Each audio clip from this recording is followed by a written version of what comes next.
दुनिया आज उसे मोहब्बत का शायर समझती है, लेकिन हकीकत में तो वो इनकलाब का शायर था। बल्कि वो तो हर शायर से मुख्तलिफ था, बिल्कुल अलग। ना उसका हुलिया शायरों वाला था और ना ही काम, ना बिखरे बाल, ना ही मांग तांग कर जीने और पीने वाला। वो खुश लिबास था, एक कामयाब बिजनेसमैन भी। शायर तो एक महबूब को सारी उम्र पूछते रहते हैं, लेकिन वो आखिर तक जिंदा दिल रहा। एक के बाद दूसरा महबूब बना लेता, नया बुत तराश लेता। फिर कारोबार हो या नौकरी, मुनाफा हो या खसारा, ये सब उसकी जिंदगी का हिस्सा था। वो ऐसा शायर था जिसने हुकूमतों को हिला कर रख दिया। अय्यूब खान से लेकर जियाउल हक तक हर हुकूमत उससे तंग थी। लेकिन क्यों? क्योंकि सच दुनिया की सबसे कीमती चीज है। जो बोलता है उसकी भारी कीमत चुकाता है। उसने भी चुकाई, जिला वतनी की सूरत में। सरकारी नौकरी की, लेकिन कभी सरकार के आगे सर नहीं झुकाया। सरकारी एजाज़ात भी लिए और वक्त पड़ा तो वापस भी कर दिया। वो दुखी दिलों को इजहार के लफ्ज भी देता था और मजलूमों की आवाज भी बनता था।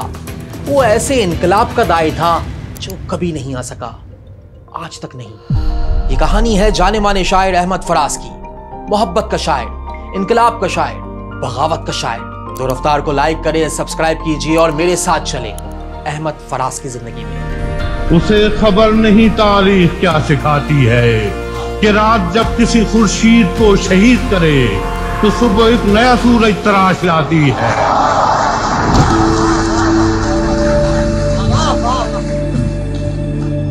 ये बात है 12 जनवरी 1931 की। सरसब्ज पहाड़ों में घिरे शहर कोहाट में एक अदीब सैयद मोहम्मद शाह बर्क के यहाँ एक बच्चे का जन्म हुआ। नाम रखा गया सैयद अहमद शाह। यही अहमद शाह आगे चलकर पूरी दुनिया में मशहूर हुआ अहमद फराज के नाम से। मोहम्मद शाह बर्क को फारसी में उस्ताद का दर्जा हासिल था। खुद भी शायरी करते थे। इनकी एक किताब शाया भी हो चुकी है, फरोग़ जावेदा के नाम से। वो रिवायती मजहबी तालीम के अलावा बच्चों को साइंस भी पढ़ाना चाहते थे। वालिदैन की ख्वाहिश अपनी जगह, लेकिन बच्चे तो बच्चे होते हैं। अहमद फराज का भी अपना मिजाज था।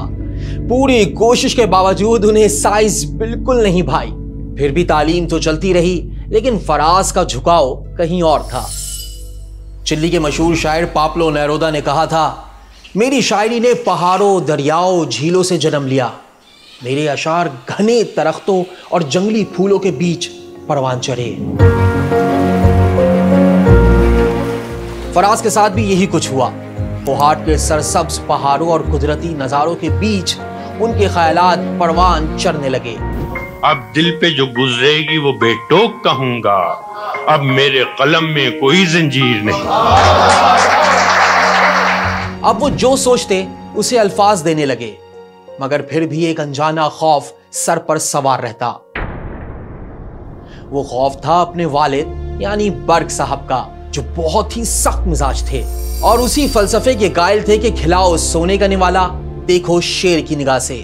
तो चारों बच्चों पर उनकी गहरी नजर रहती और उसूल था शाम से पहले घर आना है।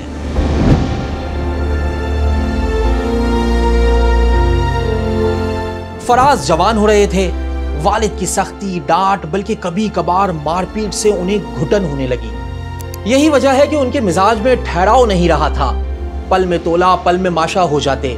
कभी तो सख्त से सख्त बात भी नजरअंदाज कर देते, तो कभी किसी मामूली बात पर भड़क उठते, और कभी कभी तो ऐसा भी होता कि उन्हें दुनिया की हर चीज से नफरत हो जाती।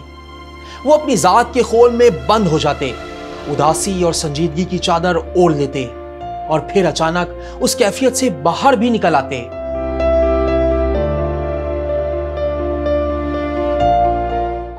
लेकिन दोस्त नवेद जैदी के मुताबिक फराज दिखने में कितने ही संजीदा क्यों ना हो, लेकिन इनके अंदर एक शरीर बच्चा हमेशा मौजूद रहा। दोस्तों में लतीफे सुनाते, जुमले मारते, छेड़खानी करते। यही वजह है कि दोस्तों में वो शरीर बच्चे के तौर पर मशहूर थे। अब सवाल यह है कि शरीर बच्चा शायरी की तरफ कैसे आया। वालिद तो उन्हें साइंस पढ़ाना चाहते थे और फराज खुद भी पायलट बनकर आजाद फिजाओं में उड़ना चाहते थे। तो ये शायर बीच में कहां से आ गया? इसकी कहानी बड़े मजे की है और फराज ने खुद बयान की है। वो कहते हैं, मैं बनना तो पायलट चाहता था लेकिन बन कुछ और गया। शेरो शायरी तो अच्छी लगती थी, मगर एक बार कुछ ऐसा हुआ कि मैंने उसे बहुत संजीदा ले लिया। हुआ ये कि गर्मियों की छुट्टियों में एक बार हम एक जगह ट्यूशन की क्लास लेते थे, जहां एक लड़की ने कहा, आओ बैतबाजी करें। मैंने कहा, वो क्या होती है? उस लड़की ने बताया और मुकाबला शुरू हो गया। मुझे बहुत मुश्किल हुई, कोई शेर याद था भी तो ऐन वक्त पर दिमाग में नहीं आया। लड़की से हार गया, बड़ी शर्मिंदगी हुई, जिसे मिटाने के लिए खुद से शेर कहने का आगाज कर दिया। जी हां, फराज ने शेर कहने की इतनी मशक कर ली कि वो असली शायर बन गए। लेकिन शायरी सिर्फ प्रैक्टिस से तो आती नहीं, इसके पीछे तो हादसात होते हैं, वाकयात होते हैं, जो फिर अशार बन जाते हैं। शेर तो जज्बात के समुंदर से ही निकलता है, तो फराज के साथ भी कुछ ऐसा ही हो गया। उदासियों का सबब क्या कहें बजुज़ इसके, उदासियों का सबब क्या कहें बजुज़ इसके, ये जिंदगी है परेशानियां तो होती हैं। इनकी जवानी की कहानियां ही कहानियां हैं, दास्तानें ही दास्तानें हैं। उनके अपने अल्फाज में कुछ ऐसी मोहब्बतें की कि जिन पर रोना आया, और कुछ ऐसी जिन पर हंसना आया। हुआ यह कि फराज को अपनी क्लास फेलो लड़की पसंद आने लगी, जिसका भाई पायलट था। लंबे कद का एक खूबसूरत नौजवान, अपने यूनिफॉर्म में तो वो बहुत ही डैशिंग और हैंडसम लगता। लड़की अपने भाई की तारीफें करती नहीं थकती थी, तो फराज ने तहैया कर लिया कि इसका दिल जीतने के लिए वो भी पायलट बनेंगे। किस्मत देखे कि इंटरव्यू भी दिया, सिलेक्ट भी हो गए, लेकिन जब कॉल आई तो वालिदा ने पेपर्स फाड़ दिए। उन्होंने कहा कि एक बेटा पहले ही फौज में है, दूसरा नहीं जाएगा। फराज को बहुत दुख हुआ, पायलट ना बनने का कम, लेकिन उस लड़की को खो देने का बहुत ज्यादा। अरसे बाद भी शायद उसी को याद करते हुए कहा, भले दिनों की बात है, भली सी एक शक्ल थी, ना ये कि हुस्न ताम हो, ना देखने में आम सी, कोई भी रुत हो उसकी छब, फिजा का रंग और रूप थी। वो गर्मियों की छाव थी, वो सर्दियों की धूप थी, ना उसको मुझ पे मान था, ना मुझको उस पे जोम ही। जो अहद ही कोई ना हो तो क्या गमे शिकस्तगी, सो अपना अपना रास्ता हंसी खुशी बदल दिया। वो अपनी राह चल पड़ी, मैं अपनी राह चल दिया। भली सी उसकी शक्ल थी, भली सी उसकी दोस्ती, अब उसकी याद रात दिन नहीं मगर कभी कभी। बहरहाल बाद में एक बार फराज ने कहा कि वालिदा ने अच्छा किया मुझे एयरफोर्स में जाने नहीं दिया, क्योंकि मेरे साथ जितने भी लड़के सिलेक्ट हुए वो सब आज दुनिया में नहीं है। फिर फराज का दाखिला एडवर्ड्स कॉलेज पेशावर में हुआ, जहां का माहौल उन्हें बड़ा रास आया। ऐसा लगा किसी कैद से निकलकर आजाद फिजाओं में आ गए हैं। ख्यालात के इजहार की आसानी और खुलकर लिखने की आजादी, ये सब उन्हें कॉलेज में मिला। यहां वो महबूब की काली जुल्फों, सुर्ख गालों, नशीली आंखों की बातें बेतकल्लुफ होकर कर सकते थे। इस उम्र में तो वैसे भी ये बातें बहुत अच्छी लगती हैं, लेकिन फराज के अल्फाज में हो तो बात ही अलग है। तो कॉलेज के दोस्त उनके शेरों को पसंद करने लगे, फरमाइशें होने लगी, बात उस्तादों तक पहुंच गई। जहां एक दिन वो हुआ जिसकी फराज को तवक्को नहीं थी और ना ही उनके दोस्तों को। तब गुजरात में होने वाले एक मुशायरे ने फराज की जिंदगी बदल दी। इसमें फराज ने नज़म के मुकाबले में हिस्सा लिया, लेकिन दोस्तों ने उनका नाम गजल के मुकाबले में भी लिखवा दिया और फराज ने दोनों मुकाबलों में पहला इनाम हासिल किया और फिर कभी पीछे मुड़कर नहीं देखा। यहां फराज ने अपना तखल्लुस रखा शरर यानी चिंगारी, और शायरी में मजीद आगे बढ़ने के लिए अपने सबसे करीबी शायर से राब्ता किया। जी हां, अपने वालिद साहब से। फराज के वालिद बेहतरीन अदबी ज़ौक़ रखते थे, इसलिए नेचुरली फराज को उन्हीं से रहनुमाई लेनी चाहिए थी, लेकिन इसके लिए चाहिए थी बहुत हिम्मत। एक दिन डरते डरते वालिद के पास पहुंच ही गए और उनके सामने अपनी ताज़ा गजल रख दी। बर्ग साहब जैसे जैसे अशार पढ़ते गए, चेहरे पर नागवारी बढ़ती गई। आखिर में वही हुआ जिसका फराज को डर था। खुद शायर होने के बावजूद बर्ग साहब ने फराज को बुरी तरह झाड़ दिया। उन्हें कहा कि इस खराफात में पढ़ने की बजाय पढ़ाई पर तवज्जो दो, खराफात में पढ़ने की बजाय पढ़ाई पर तवज्जो दो, और मुस्तकबिल के हवाले से एक लंबा चौड़ा लेक्चर सुना दिया। यहां तक कि वो दुनिया भर में मशहूर हो गए, कई किताबें शाया हो गई, दुनिया उन्हें फराज के नाम से जानने लगी। लेकिन वालिद को फराज नाम से चिढ़ सी हो गई, वो उन्हें अहमद शाह कहकर ही बुलाते थे। तेरे होते हुए महफिल में जलाते हैं चिराग, लोग क्या सादा हैं, सूरज को दिखाते हैं शराब। अपनी महरूमी के एहसास से शर्मिंदा हैं, खुद नहीं रखते तो औरों के बुझाते हैं चिराग। अपनी महरूमी। बहरहाल इतना तो वालिद साहब समझ ही गए थे कि बेटे ने इश्क की वादियों में कदम रख दिया है और अब इसका रास्ता रोकना पड़ेगा। दूसरे अल्फाज में उनकी शादी का मंसूबा बना लिया। फराज की शादी वैसी हुई जैसे पाकिस्तानी घरानों में अक्सरियत की होती है, यानी वालिदैन की मर्जी से। बाद में उनके यहाँ 2 बेटे और 1 बेटी पैदा हुई। एक साहबजादे शिबली फराज के मुताबिक वालिद बिल्कुल लिबरल थे, लेकिन वालदा इंतहाई मजहबी खातून। वैसे फराज ने बाद में दूसरी शादी भी की जो लव मैरिज थी, लेकिन फराज कभी अपनी शादीशुदा जिंदगी पर बात नहीं करते थे। मगर एक बात है, मोहब्बत इन्होंने सारी उम्र की, बार बार की। लुट चुके इश्क में एक बार तो फिर इश्क करो, किसको मालूम कि तकदीर सवर भी जाए। और शायद यही मोहब्बत थी जिन्होंने उन्हें आखिरी दम तक शायर बनाए रखा। लेकिन क्या आपको पता है कि फराज ने अपना तखल्लुस क्यों तब्दील कर दिया? चलिए बताता हूं। अहमद फराज पहले अहमद शाह कोहाटी के नाम से जाने जाते थे। शायरी में उन्होंने अपना तखल्लुस रखा शरर, लेकिन बाद में फैज अहमद फैज के कहने पर फराज कर लिया और यही उनकी पहचान बन गया। मगर ये तख्त, ये सुल्तान, ये बेगमात, ये कसर मुअर्रिखीन की नजरों में बेगुनाह रहे। बफैज़ वक्त अगर कोई राज खुल भी गया, जमाने वाले तरफदार कचकुलाह रहे। सितम की आग में जलते रहे अवाम, मगर जहां पनाह हमेशा जहां पनाह। तालीम के जमाने में ही पहला मजमुआ कलाम तन्हा तन्हा शाया हो चुका था। अब शायरी मशहूर होने लगी, किताबें छपने लगी, तो कुछ ही अरसे में फराज का डंका मुल्क के अंदर और बाहर बजने लगा। हिंदुस्तानी दोस्तों के नाम, न तुमको अपने खदो खाल ही नजर आए, न मैं ये देख सकूं जाम में भरा क्या है। बसारतों पे वो जाले पड़े कि दोनों को समझ में कुछ नहीं आता कि माजरा क्या है। पहली बार कोई पठान नौजवान शायरी के मैदान में पंजाब का जोर तोड़ रहा था। नौजवान भी ऐसा जो खुद कहता है कि शुरू में तो उर्दू बोलनी तक नहीं आती थी, लिखना पढ़ना और शायरी करना अलग बात है, लेकिन बोलने में झिझक थी। बताते हैं कि जब उन्हें रेडियो पाकिस्तान कराची में जॉब मिली तो वो सारा दिन दफ्तर में खामोश बैठे रहते, लोगों की बातों का जवाब ज्यादातर हूं हां में देते थे।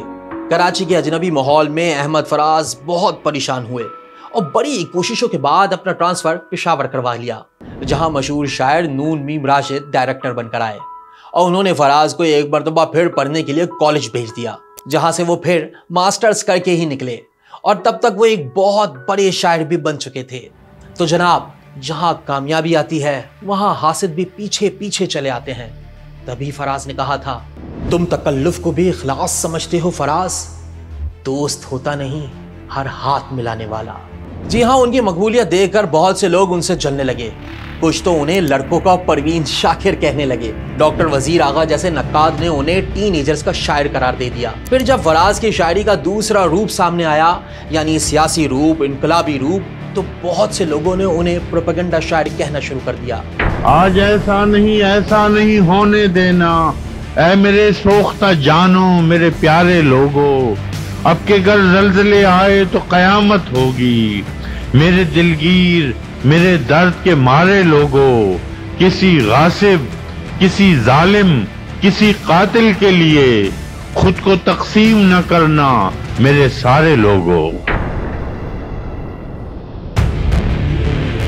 हकीकत यह है कि फराज की शायरी को किसी नजरिए से जोड़ना, किसी उम्र या जमाने तक महदूद करना फराज के जाती होगी, बल्कि उर्दू अदब की भी तौहीन होगी। उन्होंने हर उस पहलू पर बात की जिसका जिंदगी में आम इंसानों को सामना करना पड़ता है। महबूब के नाजो अंदाज और मिलन के खूबसूरत लम्हात हों या जुदाई का दुख, लगता है उससे बेहतर मोहब्बत का शायर कोई हो ही नहीं सकता। सुना है उसके शबिस्तान से मुत्तसिल है बहिश्त, सुना है उसके शबिस्तान से मुत्तसिल है बहिश्त, मकी उधर के भी जलवे इधर के देख। लेकिन जब फराज का कलम आमिर और जाबिर के खिलाफ उठता तो बड़े बड़े बुत हिल जाते। मेरा कलम नहीं तस्बीह उस मुबल्लिग की जो बंदगी कभी हरदम हिसाब रखता है। मेरा कलम नहीं मीजान ऐसे आदिल की जो अपने चेहरे पे दोहरा निकाब रखता है। घिसे पिटे रस्मो रिवाज हो या मजहब की आड़ में लोगों के मुनाफिकाना और धोरे रवैये, सियासी जमातों की धोखेबाजियां हो या आमिराना हुकूमतों की खुली बदमाशियां, अहमद फराज ने हर जुल्म को ललकारा, हर जबर को टक्कर दी। उनका हाथ हुक्मरानों के गिरबानों तक जा पहुंचा तो उस जुर्म की सजा उन्हें दी गई, कभी जेल की सूरत में, कभी जिला वतनी की सूरत में। और इन सब का आगाज हुआ 1977 से, पाकिस्तान की तारीख के एक बहुत ही मुश्किल साल से।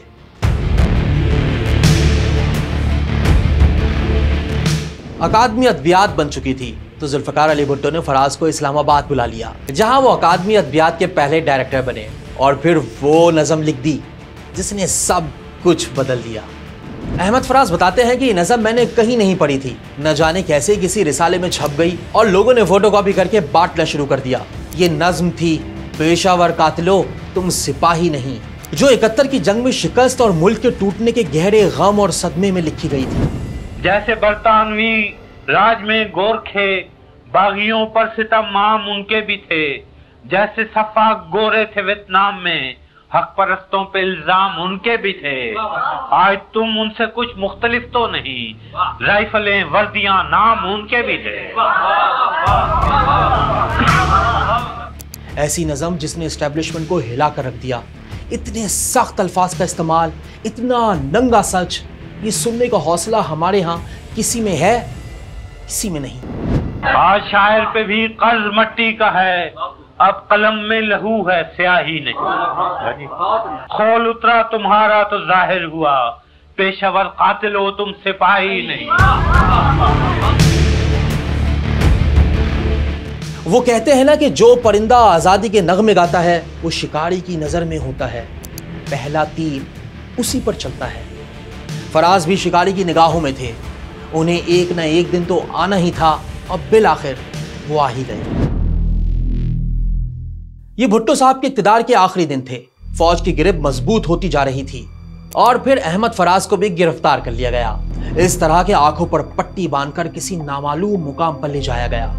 मामला बढ़ता गया और बिलाखिर अदालत तक पहुंच गया। वहां से रिहाई का ऑर्डर आया तो अहमद फराज को फौजी अदालत में घसीटने की कोशिश की गई। अहमद फराज खुद बताते हैं कि मुझे अदालत से डायरेक्ट एक ऐसी जगह ले जाया गया जहां जनरल ज़ियाउल हक भी मौजूद थे और मेरे दोस्त जनरल आरिफ भी।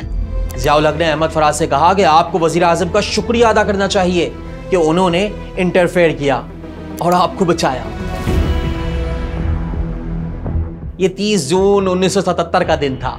अगले दिन अखबारों में खबर छपी कि अहमद फराज के खिलाफ इल्जामात वापस ले लिए गए हैं। भुट्टो साहब का भी फोन आया जिन्होंने कहा कि फराज इस बार तो मैंने तुम्हारी जिंदगी बचा ली है। फराज ने उनका शुक्रिया अदा किया और कहा भुट्टो साहब 2 लोगों से बचकर रहेगा, एक जनरल ज़ियाउल हक और दूसरे कौसर नियाजी। भुट्टो साहब ने उनकी इस बात को बड़ा हल्का लिया और कहा मेरा ये क्या बिगाड़ लेंगे। लेकिन फिर वही हुआ जिसका फराज को डर था। 4 जुलाई 1977 को ज़ियाउल हक ने भुट्टो हुकूमत का तख्ता उलट दिया। तो भुट्टो की हुकूमत खत्म हो चुकी है, सारे मुल्क में माशाअल्लाह नाफिज कर दिया गया है। ज़ियाउल हक का दौर पाकिस्तान में आमियत का एक नया चैप्टर लेकर आया। इससे पहले जितने आमिर आए उन्होंने किसी इलेक्टेड लीडर का तख्ता नहीं उल्टा था, ना ही उन्होंने किसी अवामी रहनुमा को फांसी पर लटकाया था। ज़िया के दौर में ये सब कुछ हुआ, इसीलिए रद्द अमल भी बहुत शदीद था।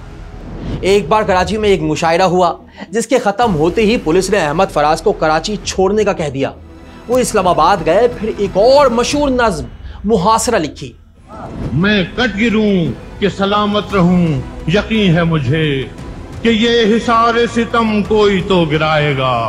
तमाम उम्र की ईजा नसीबियों की कसम, मेरे कलम का सफर रायगा न जाएगा। जिसके बाद इनके लिए मुल्क में रहना इतना मुश्किल हो गया कि खुद साख्ता जिलावतनी के अलावा कोई रास्ता नहीं था।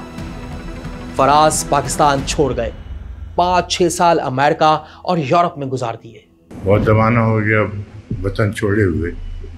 वो जो मोमिन ने कहा अब वतन भी कभी जाएंगे तो मेहमान होंगे, तो वही बात है हमारी भी।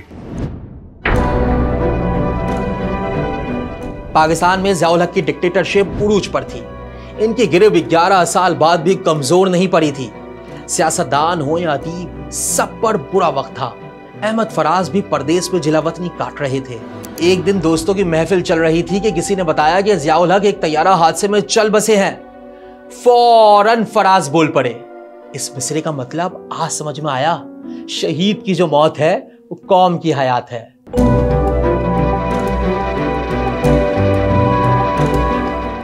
अहमद फराज ने जिंदगी भर जमहूरियत, आज़ादी और इंसानी हुकूक के लिए आवाज उठाई, लेकिन एक वक्त ऐसा भी आया जब उन पर इल्जाम लगा कि वो एक आमिर की हिमायत कर रहे हैं, जनरल परवेज मुशर्रफ की। हुआ ये कि 2004 में परवेज मुशर्रफ की हुकूमत ने अहमद फराज को हिलाल इम्तियाज से नवाजा। हैरत अंगेज तौर पर उन्होंने कबूल भी कर लिया। दोस्त और चाहने वाले हैरान रह गए कि क्या ये वही फराज है जो अहमद नदीम कासमी से नाराज हो गए थे, जिन्होंने फराज के मना करने के बावजूद ज़ियाउल हक से अवार्ड लिया था। फिर फराज, जिसका कलम हमेशा आमिरों के खिलाफ बोलता था, मुशर्रफ के सामने बिल्कुल खामोश क्यों था? हिम्मत करके एक दोस्त ने फराज से पूछ ही लिया कि अयूब और जिया के मुकाबले में क्या आपको मुशर्रफ का दौर बहुत पसंद आ गया? इस पर फराज ने परवेज मुशर्रफ की लिबरल और रोशन ख्याल पॉलिसियों की तारीफ करना शुरू कर दी। मगर दोस्त लिखते हैं कि फराज का लहजा उनके ज़मीर का साथ नहीं दे रहा था और बिलाखिर वो वक्त आ ही गया जब 2006 में उन्होंने मुशर्रफ हुकूमत की पॉलिसियों के खिलाफ एहतजाजन हिलाल इम्तियाज वापस कर दिया और ये दाग भी धुल गया। कटमरे अपने कबीले की हिफाजत के लिए, कटमरे अपने कबीले की हिफाजत के लिए मक्तले शहर में ठहरे रहे, हिजरत नहीं की। क्या मुल्क के अंदर और क्या मुल्क के बाहर, फराज की हर जगह पर बड़ी पजीराई हुई। लोग उन्हें दिल से चाहते थे और हमेशा चाहते रहेंगे। ये बात फराज से बेहतर कौन समझ सकता था? उन्होंने खुद भी कहा, और फराज चाहिए कितनी मोहब्बतें तुझे, माओ ने तेरे नाम पर बच्चों का नाम रख दिया। और तो और सारी जिंदगी अहमद शाह कहने वाले वालिद भी आखिरी उम्र में उन्हें फराज कहना शुरू हो गए थे। ऐसी तारीकियां आंखों में बसी हैं कि फराज, रात तो रात है, हम दिन में जलाते हैं शराब। वो कहते हैं ना कि जाबिर मर जाता है लेकिन शायर हमेशा जिंदा रहता है। जब तक इंसान मोहब्बत करता रहेगा, जब तक जालिम और मजलूम की कशमकश चलती रहेगी, फराज जिंदा रहेगा। ये भी क्या कम है कि दोनों का भरम कायम है, ये भी क्या कम है कि दोनों का भरम कायम है। उसने बख्शिश नहीं की, हमने गुजारिश नहीं की।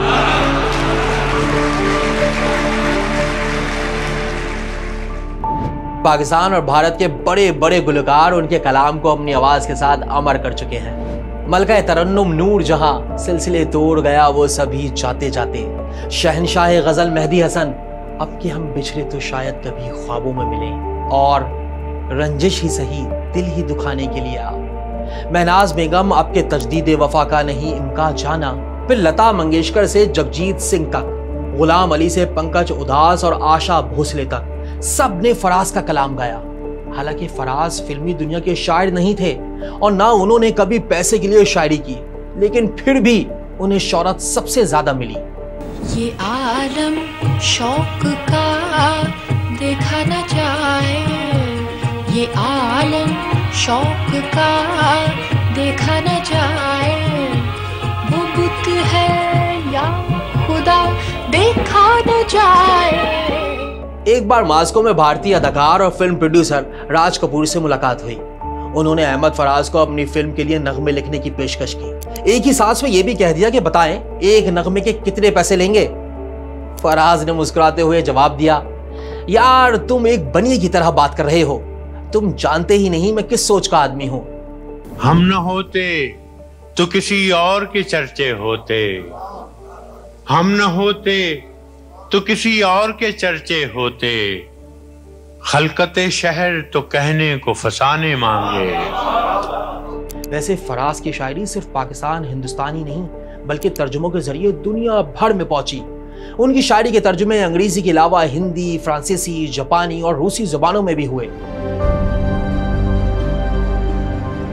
यहां तक कि मोहब्बत के इजहार को नए अल्फाज देने वाला, महबूब से गिले शिकवे को नए अंदाज देने वाला, लफ्जों का यह जादूगर फराज एक दिन मोहब्बत और इनकलाब के नगमे गाता गाता इस दुनिया से चला गया।